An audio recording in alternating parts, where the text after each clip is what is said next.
ఆంధ్రప్రదేశ్ రాజకీయ చరిత్రలో ఎన్టీ రామారావు తర్వాత విప్లవాత్మకమైనటువంటి సామాజిక సమీకరణ మార్పు జగన్మోహన్ రెడ్డి పట్టుకొస్తున్నాడు. అందులో భారీగా బీసీలకి ఇప్పటికే మున్సిపాలిటీలు, కార్పొరేషన్లు కేవలం అగ్రవర్ణ అగ్రకులాలకి మాత్రమే రిజర్వ్డ్ తెగల చోట్ల తప్పించి ఇంకెక్కడా లేదన్నటువంటి దేశం నుండి ఇప్పుడు భారీ ఎత్తున మార్పు చేర్పులు తీసుకొచ్చారు.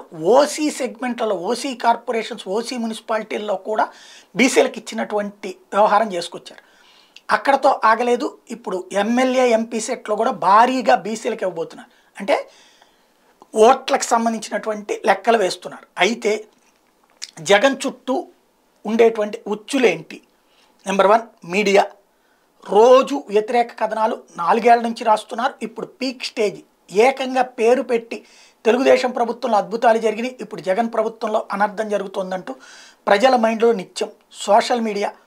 ఏదో 5 రూపాయలు అంటూ పేటీఎం అంటూ విమర్శలు చేసేటువంటి వాళ్ళు ఇప్పుడు 100 రూపాయలు పెట్టి వాళ్ళకి నెగిటివ్ పోస్టులకి డబ్బులు ఇచ్చుకునేటువంటి పరిస్థితి. మరి దీనికి గూగుల్ పే అంటారో లేకపోతే కనుక ఫోన్పే అంటారో తెలియదు. ఇకపోతే మూడోది వచ్చేటప్పటికి జగన్ చుట్టూ ఎవరైతే ఇప్పుడు పదవులు కోల్పోతారో వాళ్ళనందరినీ కూడా తమ వైపుకి తీసుకువెళ్ళేటటువంటి పరిస్థితి.